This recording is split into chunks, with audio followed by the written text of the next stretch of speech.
Let's welcome to our distinguished panelists. First, I would like to welcome Mr. Havansh Batra, Head Purchasing and Procurement, Dassault Systems India Private Limited, onto the stage. Please welcome, sir. And next, I would like to welcome Mr. Vikash Agarwal, Managing Director, South Asia, AP Moller Musk.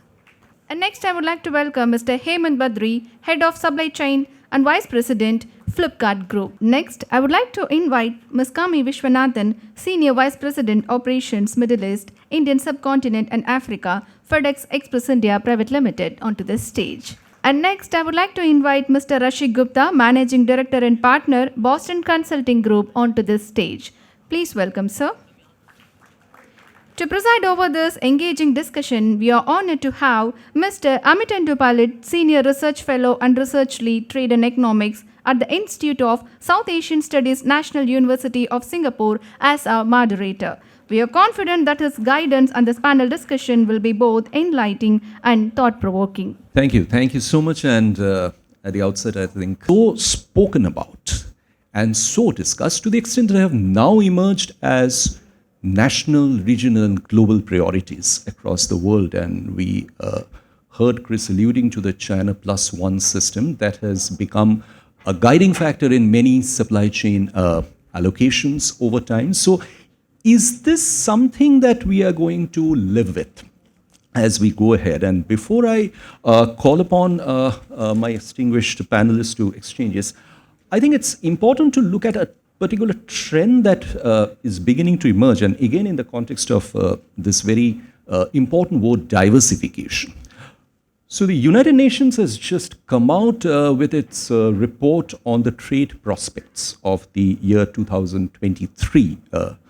The numbers are not final yet, but I just read out from here that there has been an overall decrease in the diversification of trade partners, and there's a global trend, indicating a concentration of global trade within major trade relationships. I think that's something which is beginning to get important, that there is diversification, but that diversification, very interestingly, is also producing a concentration. Trade is getting fashioned within particular relationships, perhaps following the geopolitical lever.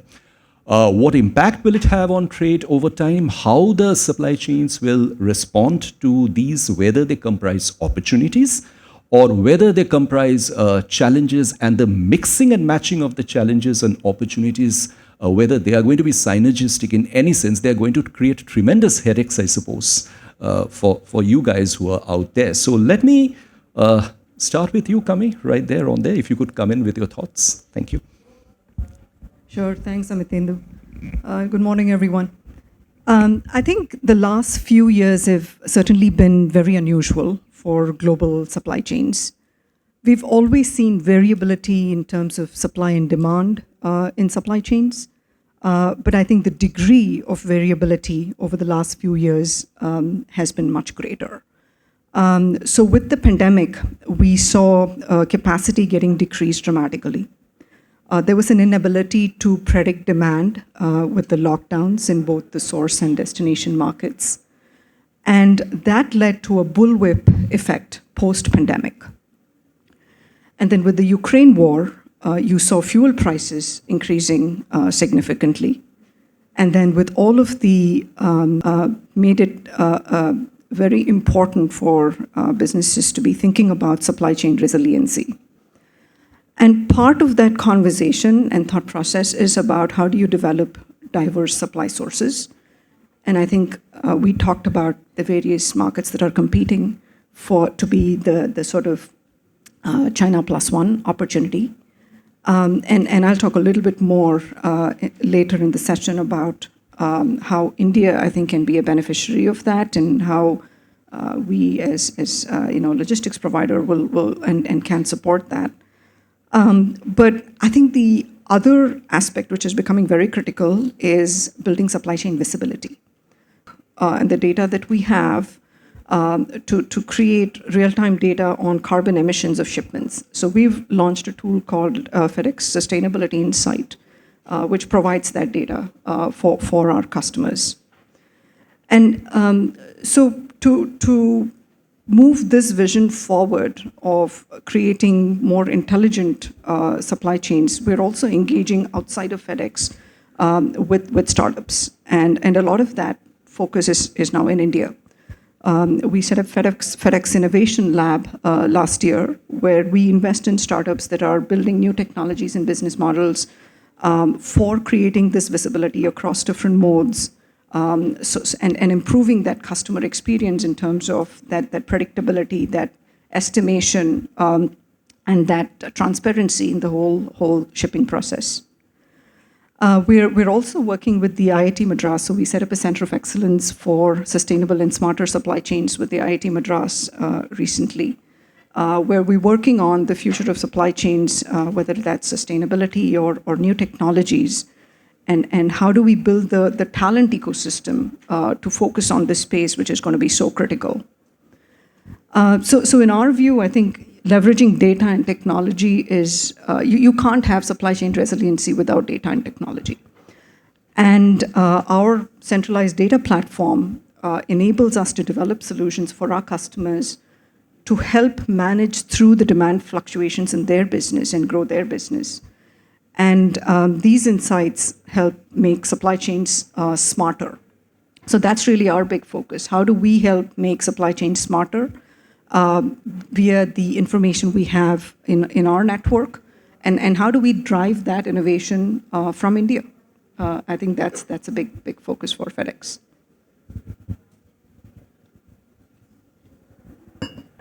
Thank you Kami, for those insights, and very interesting note, particularly about the data center work and the sustainability emphasis that you have been having. We'll come back to you on that.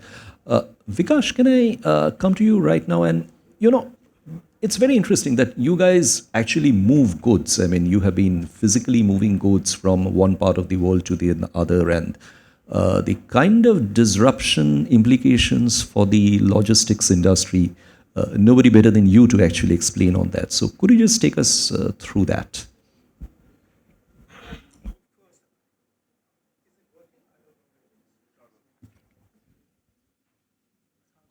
Light coming on.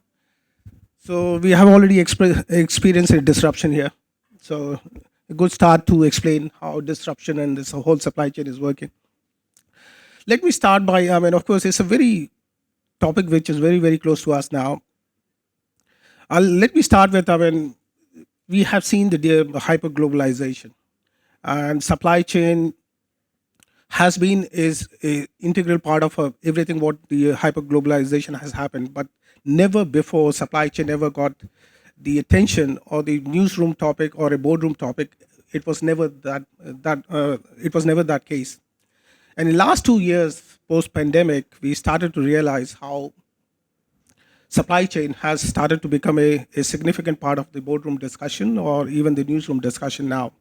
And there are reasons, typically because in the past, how supply chain was supposed to run was traditionally it was designed to optimize the cost, was designed to effectively run it very cost efficient and maintain some kind of control or stability for the company. It was never designed to look into from a perspective of how resilient it is, how important supply chain could become to add a competitive edge to the company. And it has never been that case. So off late, in the last 2 years, seeing the huge amount of disruption, what we have seen specifically after post-pandemic. And one of the data statistics, which the research data which came out, I think it was from McKinsey, pre-pandemic, it was considered to be 1 to 2 months of disruption every 3.7 years. I don't think we can talk about the same data of disruption. I think it's a reverse, maybe 4 months observation, what is happening. Next 3 to 4 years, we will see hyper disruptions. Perhaps out of control, but we will continue to see those stuff. The question is, as a supply chain experts, how do we start managing? What are the key challenges we need to be mindful of, and how do we start to address it really? I would very briefly talk about some of the key challenges we need to remember, specifically how the whole future supply chain is going to really shape up. Very clearly, the World Bank clearly states that the logistic performance index, if you improve that, your GVC participations improves significantly. So there is a clearly service link cost, which has a huge impact on the GVC participation. Some of the factors which we need to be mindful of, which goes beyond the normal disruption which we talk about, is the demographic decline. as the population is aging, the shift of GVCs are happening now. Very clearly, the governments have to make decisions, and India, a country like India, where we are seeing a massive workforce growth, where we will be roughly 20% of the global workforce. By 2030, we will start to see a shift of those GVC, which will start to happen. So this is also a disruption because you will have to rewire the whole supply chain. The second thing, what I started to see also is the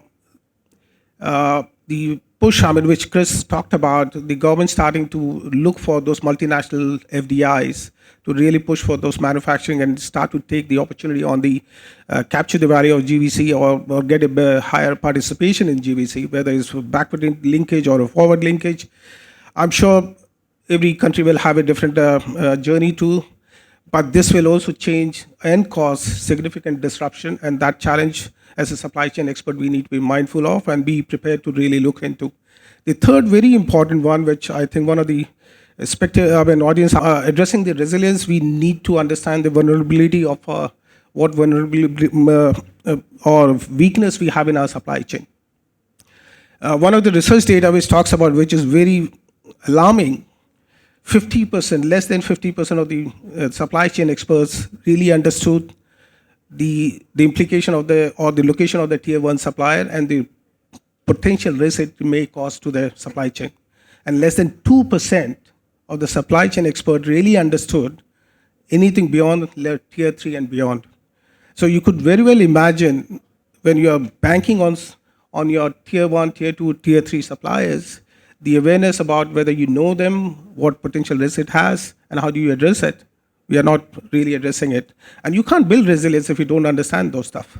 And this is where very critical is, to build resilience, you have to really go deep now in your supply chain. The second part is the agility, which is also important. And we have seen during the pandemic how the peaks and troughs, earlier it used to be, company used to know exactly, it was more seasonal, or it was more industry practice of when the peaks are going to come in, when the troughs are going to come in. But now, a Netflix game, Squid Game, just spiked the demand for van shoes by 78 times. How do you address those stuff?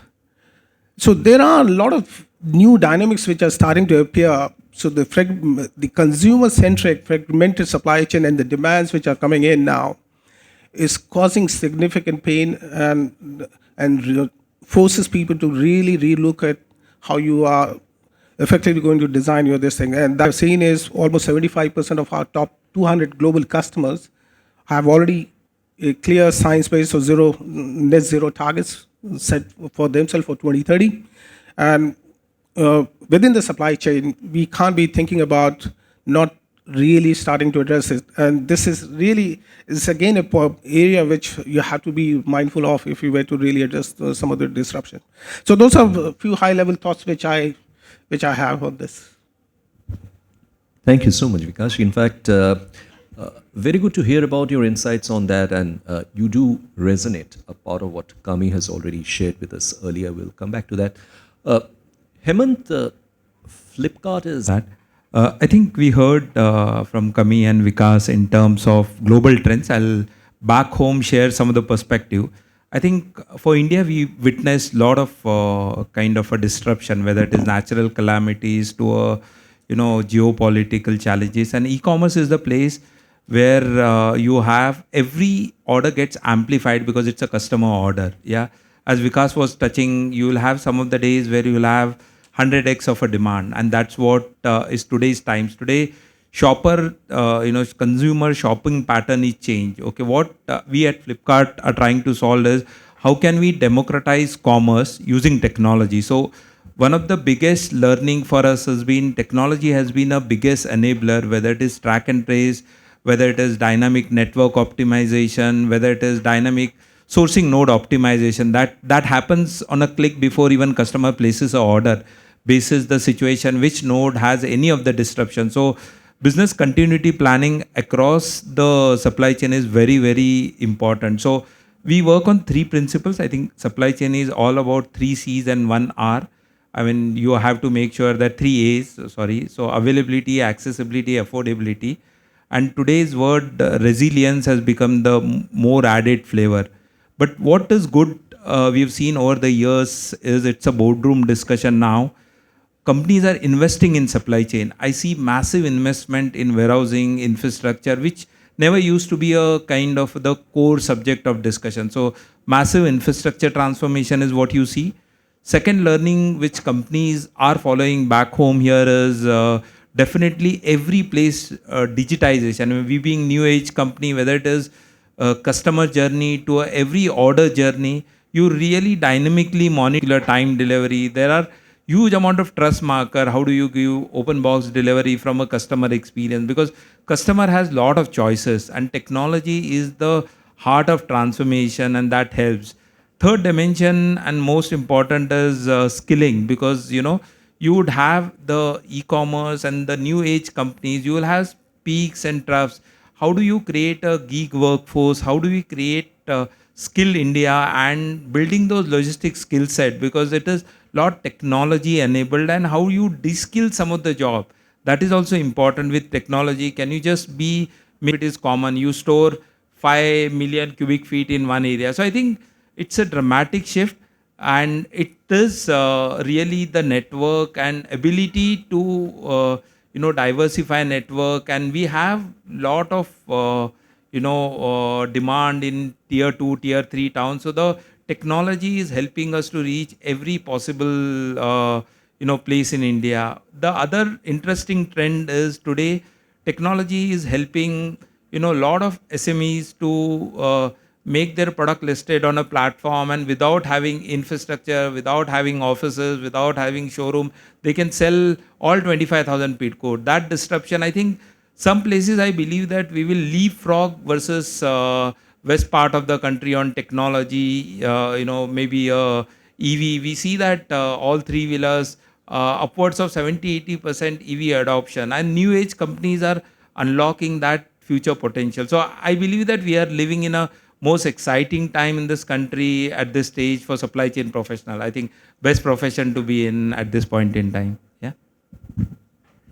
Thank you. That's a very optimistic note to sort of share your thoughts on, Hemant. And I think we'll square up a little bit on the opportunities that are coming out. We are already beginning to identify some of those. Rashik, if we could lift the vision a little bit above now, in the sense that we have been discussing the post-pandemic trends. Global value chains have been transforming. And a part of it has also got to do with this greater vision of the China plus one element that's coming in. So how closely do you identify this as something which is going to be a medium-term transformative factor on supply chains, please? Sure, thank you. So I think there's been a lot of discussion around how last half a decade has been very uncertain, be it natural calamities, be it man-made conflicts, pandemic, etc. Right? I think there's no doubt that we are living in probably the most uncertain times if we think of our lifetime, and that has led to a situation where supply chain as a topic has been elevated from maybe responsibility of a supply chain head to a key priority for CEOs, for boards. Essentially, we are living in a time where some of the business assumptions that were given or taken as granted maybe 5, 7, 8 years back are luxuries to be earned today. With that aspect, I want to focus specifically on two trends. See, one, when we talk about medium to long-term impact, and maybe let me pivot on the pandemic. A lot of times the discussions tend to overemphasize on immediate priorities, disruptions, lockdowns, immediate natural calamities that we are facing, because it's important to address them here and now. Probably what gets underplayed in these discussions is how all of those things are questioning some of the fundamental underlying assumptions and the changing consumer behavior, which is slow, which takes time, but it will impact supply chain in the long run and in a big sustainable manner. And some of these trends were really expedited by pandemic. See, if we really look at it, today consumer is much fast. They need to be agile to meet consumer requirements. In fact, one of the survey we did with global executives showed that today business leaders are willing to invest up to 2% gross margin back into supply chain if that improves sustainability and reduces the time to market for the end consumer. That is a kind of impact that we are seeing in the industry, because people are realizing that can give you a big competitive advantage. The second trend is China plus one, right? There are multiple factors which are leading to this. Obviously, geopolitical policies, geopolitical, macroeconomic environment is one of the key factors. The second is more and more companies, business leaders, governments are realizing that the dependence on China has increased multifold. Professor Miller spoke or gave very insightful session on electronics. Other industries, technical textiles is one such similar industry where China is the manufacturing hub for the world today. Majority of the technical textiles, doesn't matter where they are consumed, are manufactured in China. If we speak about renewable energy, components that go into solar panels, wind turbines, majority of those are manufactured into China. There is a growing concern and worry about dependence on China on majority of the industries, and how do we manage that. More than that, there is a very strong economic sense also into thinking of China plus one strategy. See, if we really look at how the wage costs have moved, and if I speak about in productivity adjusted wage costs, in China from 2018 to 2022, productivity adjusted wage cost increase is 24% versus 18% in India. It's a delta of 6%, but these costs start to add up very, very quickly.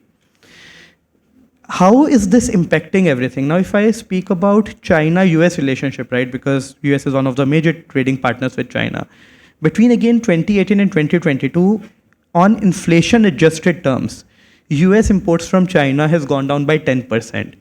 The three geographies which have benefited the most, first is Southeast Asia, where US is importing 65% more. Second is India. Imports in US have gone up by 44%. And third is Mexico.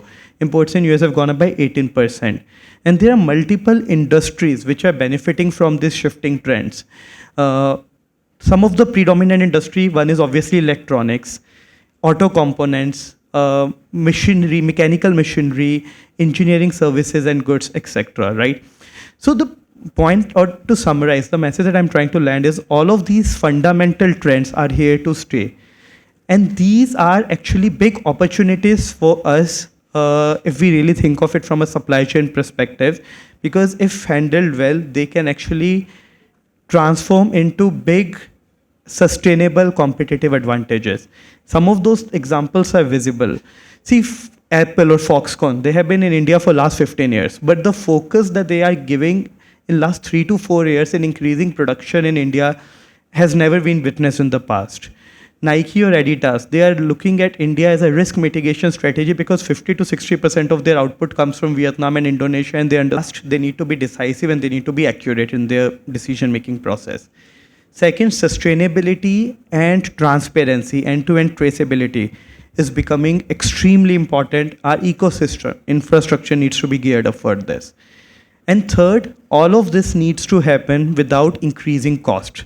No industry or no company can afford an increase in cost. That's not a luxury we can have right now. So those are the three aspects that I think if we get them right, that's the opportunity for us to capture on. Thank you. Thank you. Thank you so much, Rashik. And Harvansh, I'll just build up on what Rashik shared. And these are trends that we have noticed. They're there to see. The China plus one is something which is in the broader landscape of decision making as far as businesses, governments are concerned. And perhaps one of the industries that is experiencing it very significantly is the industry with which you are associated, the aircraft industry. So if you could take us through a little bit about the disruption journey that the industry has experienced. In 1 year. And we have to service them for 50 years. So our ecosystems, our supply chains, we develop in such a way so that we can cater our customers for next 40 to 50 years. The aerospace industry is a very safety critical quality-driven company. And I would say it's a more technological-driven company, and the industry, where we have to develop a new technologies, we have to change technologies every year, we have to give a new experience to our customers so that they can buy new planes. But one side we have a commercial planes, and the second side we have a defense planes also. We are manufacturer of a Rafale planes. But this industry is a very capital intensive in nature and having a long development cycles, and every process need to be qualified before we get a patent. These all factors make this industry very unique. And our supply chain is also very specific. When we develop our supply chain, we put a lot of energy efforts to develop this supply chain. And any disruption in the supply chain hit us very, very hard. It's not that we switch suppliers from one place to another place next day like automotive and the other industries. We can't do. We can go to the China one day and next day to the India and third day to the any other country. We put a lot of efforts, a lot of capitals to develop the suppliers, to develop the parts, to develop the supply chain. And if there's any disruption, we have to predict it in advance so that we can feed our plants with the right quality parts on time, which is very important for us. So we don't go to all the countries so easily, and we take our own time to evaluate the country, the geopolitical risk, the other risk, and then we invest slowly, develop our capacities there, and transfer our technologies. And this transfer of technologies is many times driven by the country politics, the government relationships.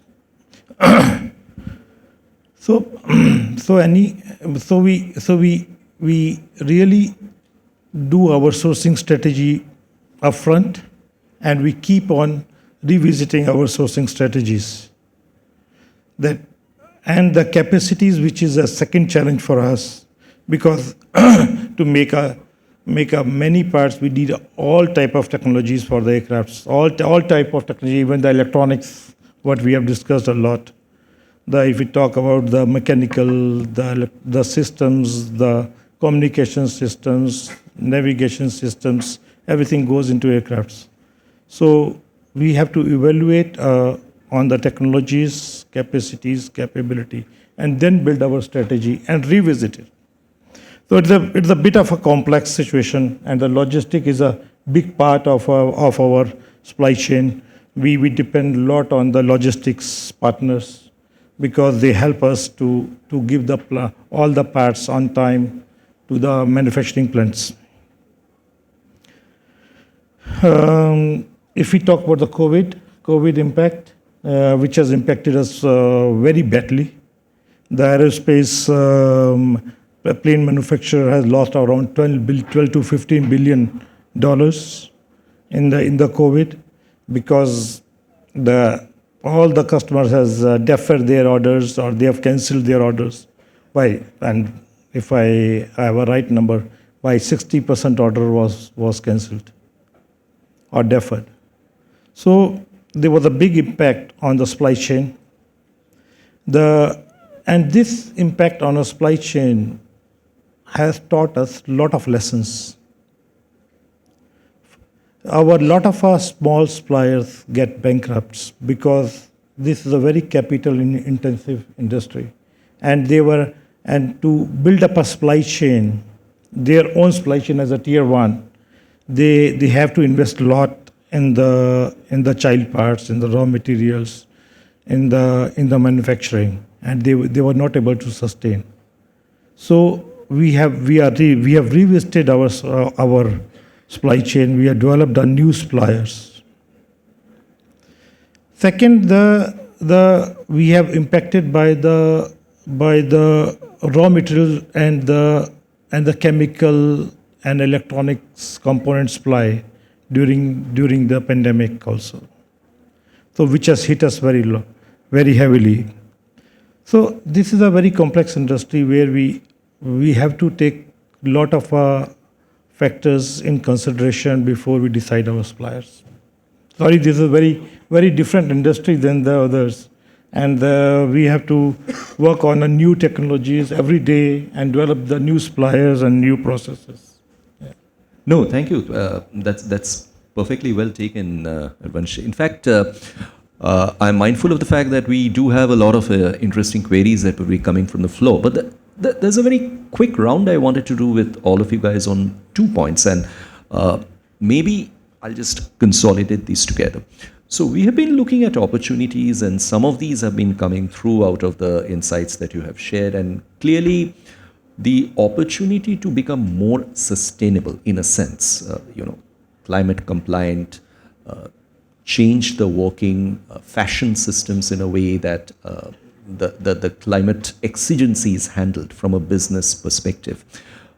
That's probably considered to be an opportunity. I mean, it's now or never, so let's bring that in, and that would also enhance the resilience. So this is a thought on which I just wanted all of your or at least maybe we can start with you, Kami. Green supply chains, how do you see these shaping? Are these really going to become, the supply chains of future? Yeah, so I think when you think about sustainable and green supply chains, they also have to be efficient supply chains. So you can't have conflicting priorities. And I think the sustainability thought process actually enables you to be more efficient in designing and in creating the ecosystem for more efficient supply chains. So in our industry, there is a big sort of elephant in the room, which is aviation fuel, which I think there are no immediate solutions which offer low-cost, competitively priced aviation fuel at scale. And there is a lot of effort underway to develop this. I think it's going to take time to get to that point. And in the meantime, what we're focusing on, for example, is how can we, through natural methods, reduce the impact of emissions by carbon sequestration.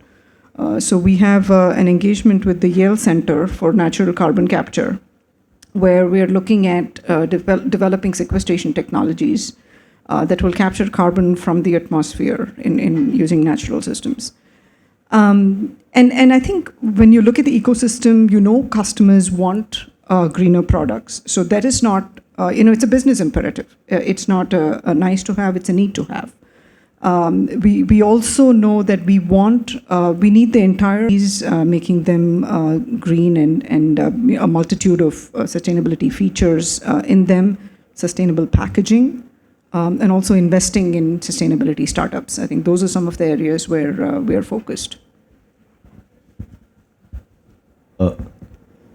Vikash, any thoughts from you? Absolutely. I think, let me answer this more personally. Do we have a choice? Yeah.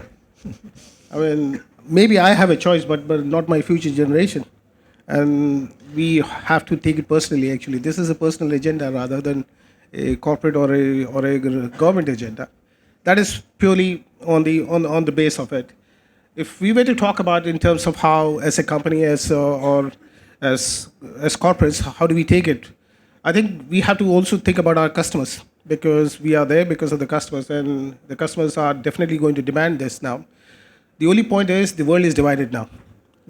And I'm calling it is divided because the developed countries sees the urgency of a climate transition much more compared to developing nations. If I speak to, I have done some session with my customers in India. So when I speak to those customers in India who are very domestic driven, and ask them, do you want sustainability as part of your key agenda? No, not now. And if I speak to any of my global customers, everyone has that agenda. And so the world is divided. Yeah. That's what I call it. But as a company, I think we made a significant commitment on sustainability long before when this topic became a hot topic.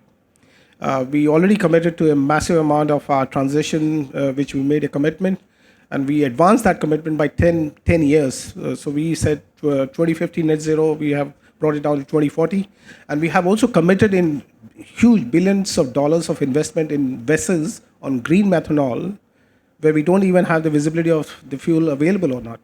So as a company, I think corporates mostly they have to take some bets now, and I don't think there is a choice left now.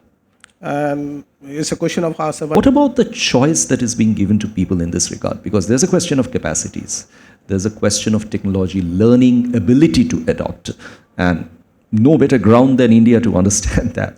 What's your sense in this regard? Are being people forced to get into the technological habits and A kind of a renewable energy, there is a higher kind of a commitment and kind of a loyalty towards that. So I think technology awareness and the commitment for especially the new generation towards sustainability is far higher, and it's kind of a business reason for every organizations to be there. Yes, similarly, if you look at with technology change, with batteries and all, I strongly believe that we'll leapfrog versus many of the West countries in EV, whether it is two-wheelers. You'll see plenty of startups building new technology, and these are not IC engines. It's far more amplifying, and the adoption is far faster, even three-wheelers. And I think we'll be not far away from hydrogen, kind of a heavy commercial vehicle. I think we just need to understand when we are going for a EV and all that, the safety and the entire process of handling, disposal, EPR. I think that's one thing which keeps me thinking. And that while technology is helping us to fastly adopt, but we need to look at it is not causing other impact. I think that's one thing. But I think we are at a right stage, and it is really accelerating, I would say. And technology is far more helping us to move faster. Yeah, so that's what is my assessment. I think I'm totally in agreement with you on that. There's one point on which Rashik and Havansh, both of you, I thought I'll get your impressions. We know that there has been this greater political architecture that's beginning to shape supply chains. One of the implications of that is that there are countries now who are working together to create supply chains, and you are actually having multi-country supply chain agreements emerging. So we know of the Indo-Pacific Economic Framework, for example, which comprises India, US, Japan, Australia, 7 Southeast Asian countries, and they have come out with what we call a specific landmark supply chains agreement. Now, I'm not going to get into the political implication of that, but there's something I wanted to check out from you guys on this. We have been discussing resiliency across supply chains, and it's increasingly being accepted that the visibility of the supply chain, across its length is very important. And in order to advance resilience, it's important to share critical information.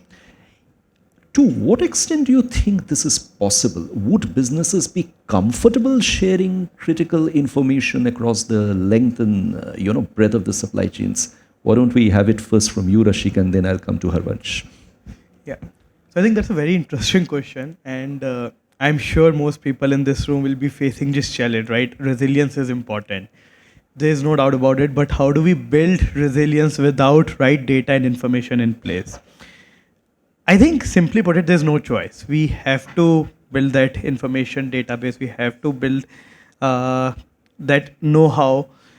That starts with how do we create visibility with our suppliers.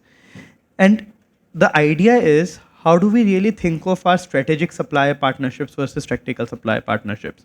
For my strategic suppliers, how do I look at their value chain? How do I look at what their tier 2, tier 3 suppliers and build that visibility? And it has been done successfully. Auto is one primary example, right? After the semiconductor crisis that we faced, the industry faced, they were able to come out of this. A lot of companies successfully built those models in place. They were able to build the transparency, which enabled them to plan better, which enabled them to be more agile and take right decisions. So essentially, the key question is there's no choice. Our value chains, our suppliers, our relationships has to gear up for it. the key enabler is digital adoption of AI and ML. See, getting information is just one part of the story. Once we start receiving those information, we are talking about very complex supply chain. We are talking about millions of data points across geographies, across regions, on multiple dimensions, be it macroeconomic parameters, be it financial performance, be it operating performance, etc. What do you do with that? How do you put that to the right use to enable the right decision making? And that is where adoption of digital, adoption of AI, ML, and it's not just adopting digital, right? What are the right solutions that work for me, that work for my industry, that work for my company? That becomes extremely important to make this a reality and to convert this into something which can actually help take informed, meaningful decisions.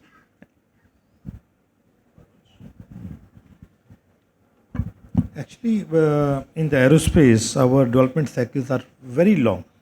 So we have to be very transparent, open with our suppliers and give them forecast for the next 2 to 3 years in advance. Because if we don't give them 2 years, 3 years in advance, they cannot fill the pipeline of a raw material, which is titanium, aluminum, special alloys, which comes, which is very difficult to develop. And there are always a scarcities of those alloys in the world. Then the tier 2, tier 3 components, as well as going to the assemblies, which take also a long time. So in my industry, it is we work hand to hand with the suppliers to give them forecast, to give them full transparency. But if there's any disruption or change, that is very difficult for us to manage because it's take again some time. So we have no choice actually. So we have to give them full transparency and work with them. Thank you. A very, very rich bucket of insights that have come till now. Very thankful to my colleagues on the panel. Let me open this up to the floor right now. I'm aware of the limitations on time, but it's an extremely sort of rich subject and a discussion that we are having. Okay, so can we, yeah. Yes, sir. One request, if you could kindly introduce yourself, including the organization you belong to. Sure, thanks. First, good morning and fantastic elite panel. Really, thanks for making here. I am Devarshi Munshi. I'm head of transaction banking for DBS for South India. Supply chain is very close to our heart, and DBS Bank has been working very collaboratively with the industry to help in this space. My question to the panel, and maybe starting with Mr. Batra and open to others, is that with the diversification, one thing that we have observed is the anchors are able to move. When I say the anchors is the companies that you are representing, which is the big buyers of and movers of the economy. Your tier 1 to tier 4 suppliers are the bigger chunk, which finds it difficult to kind of replicate those movement and diversification. We have been trying to address that as a facilitator, as a collaborator to you as an industry. What do you think as a banking fraternity can do better? Something that Mr. Harshvardhan Batra touched upon. If there's anything that you think that the banking and financial world can help make the supply chain much more robust, quicker, nimble, and support in a better way. Thanks. Thank you. Harvansh, would you like to take a shot at that? Yep. From a financial institutions, our suppliers are struggling on the liability insurances. I think that's the point which we have to develop in India, because when we ask them on unlimited liabilities or the 100 million or 500 millions of liabilities, because our industry is very safety critical industry and everything is insured. So if the financial sectors can help us there, where our suppliers are struggling, that will be great help. That comes to my mind immediately. Great. So, yes, please. Go ahead.